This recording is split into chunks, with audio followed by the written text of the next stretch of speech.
I've been a Windows user since the 90s, but when I started day trading futures, I had already switched to primarily using a MacBook Pro. At first, that wasn't too big of an issue.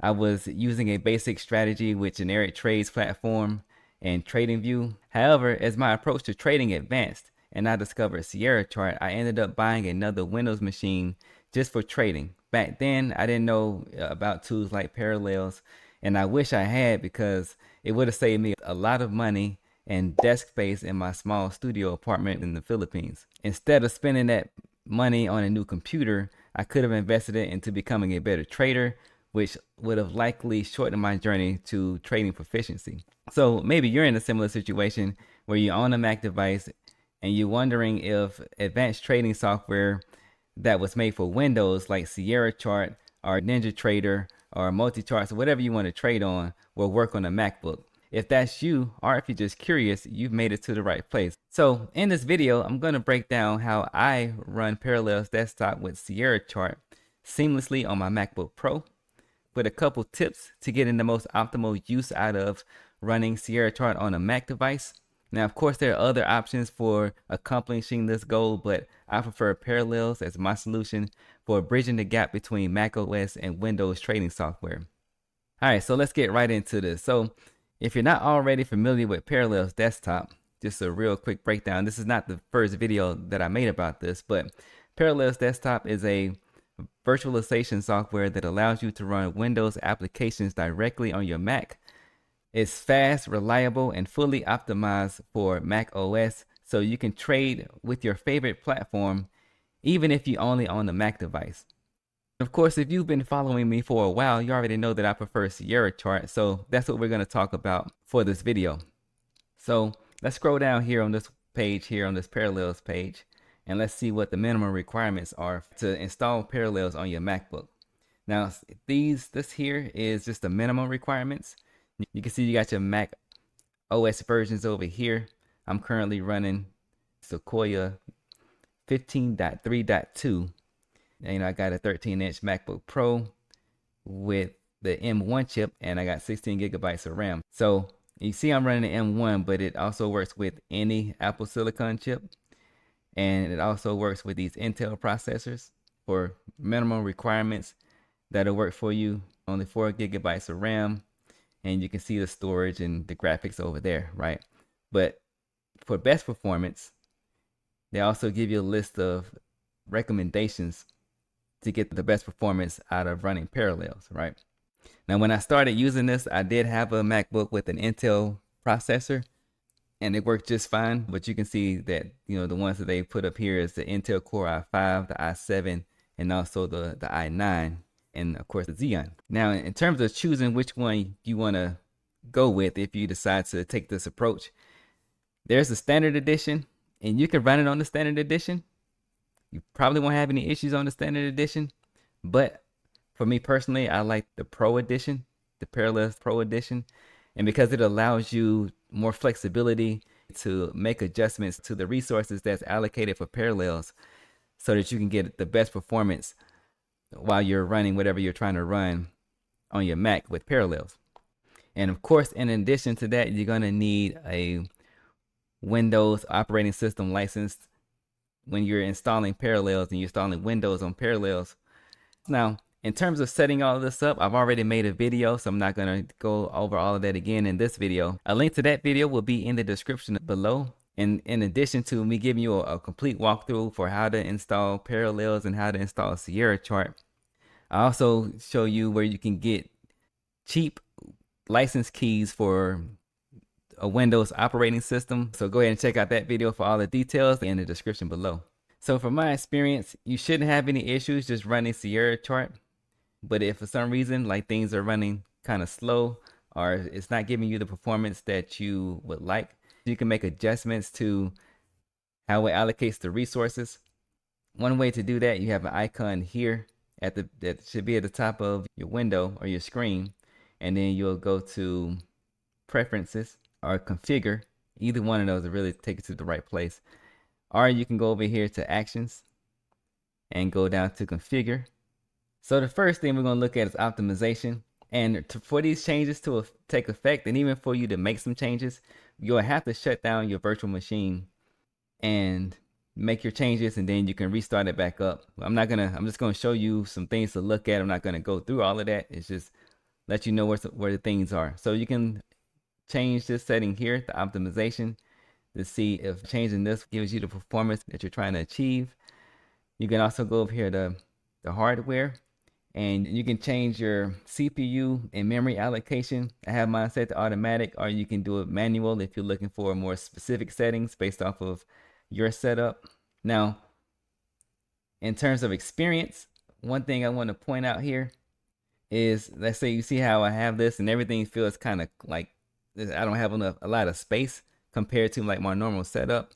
If I want to change the way this looks and I want to give myself more space so I can like put more chart windows in there, or I can just see more of the chart, what I can do is I can go to my MacBook settings, display settings, and then I can change the resolution for my MacBook. So if I go to more space, which is a 1680 by 1050,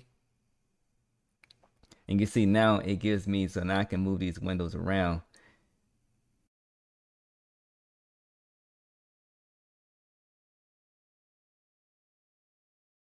One thing that I need to get better at is using snapshots. And what snapshots allows you to do is basically create backups for your virtual machine. This can be a lifesaver if you need to roll back to a previous configuration. Now, I've been using Parallels for a few years and haven't had any issues where I needed to use this feature, but it's better to have and not need than need and not have. So this is a good practice if you want to use the snapshots feature and back up into your virtual machines. So to do that, you just go to actions and you go to take a snapshot. And I'm just gonna keep it, you can name it whatever you want to name it. And for this, all I'm gonna do is just put the date, just for this demonstration, right? And then you click OK, and it'll go through its process of taking a snapshot of your settings, right? And see that just real quick and simple, right? So the last thing I want to talk about in this video is a cool little feature called Coherence. You can see how I have it like a virtual machine within my MacBook. You can see like it's showing me that I'm on a Windows 11 machine. But if I want it to be more integrated with the Windows on my MacBook, what I can do is I can go up here to View and click on Enter Coherence. And so now you can see my Sierra chart. It looks like it's actually part of my MacBook operating system, right? And everything is integrated with my MacBook. You see, so I can move this Sierra chart window over here. It's just like it's everything is on my MacBook, right? And it's not like it's running on a virtual machine inside of my MacBook. Everything is integrated together. So one thing I want to show, if you need to get to, another application within Windows, you just go down here to your MacBook taskbar, right? And you'll click on this Windows 11 logo or your Windows logo. If you're running Windows 10, I'm sure that'll look different. And then so you can open up different applications. So let's say I want to open up Edge. I can do so from there, right? Or if I want to, let's say I close down Sierra chart and it goes away, I can go down here and I can type it in. This may not be the best approach to do it because just the way that it may be saved. So what I may have to do is just go to the Sierra chart folder.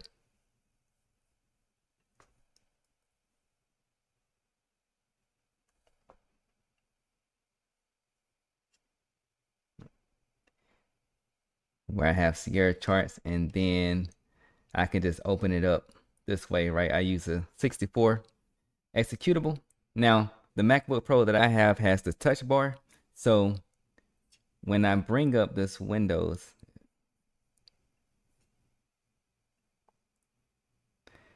on the touch bar, it'll show me like the Windows taskbar. So I have a shortcut for Sierra chart on the Windows taskbar. So I can just touch that Sierra chart icon on the MacBook touch bar, and then that'll bring it up that way, right? So if you have that feature, you can do it that way. And then if I want to get out of this coherence mode, all I got to do is go back up here to my Parallels icon and go to View and go to Exit Coherence. And now we're back in there, so you can see where I had that icon here. If I close Sierra Chart down again, you can see where I had the icon that actually showed up on my touch bar when I was in coherence mode. And just to show you, there's one more, that just picture-in-picture. So if I go to View and then go to Picture-in-Picture, it self-explanatory. It gives you a picture-in-picture. So just say, for whatever reason, you want to also run, you're doing some stuff on your MacBook, and then you want to run, a Windows application through Parallels. It'll give you a nice little smaller window that you can adjust the size of this window. And you can still use this window like it's a full machine, right? This gives you a smaller window to operate your Windows applications from if you're not in coherence mode. All right, and again, for this, I can just see it's still giving me the VM settings up here.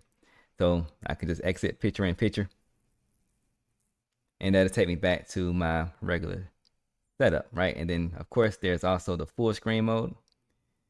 You could just go on a full screen if that's what you prefer, right? So that gives you plenty of options on how you can run this. And then you see every single time, it never really slowed me down. And I never had any real performance issues. Everything's still working as I wanted it to. Still fast, reliable. Didn't have any errors, anything just shutting down on me for no reason. And this is what I've become accustomed to with working with Parallels when I want to do something on Sierra Chart. So not to draw this out any longer, that's all I got for this video. It's actually really a simple and straightforward process. I just wanted to give you some more options to show you what you can do. If you want to trade on your MacBook, what you can do with Parallels.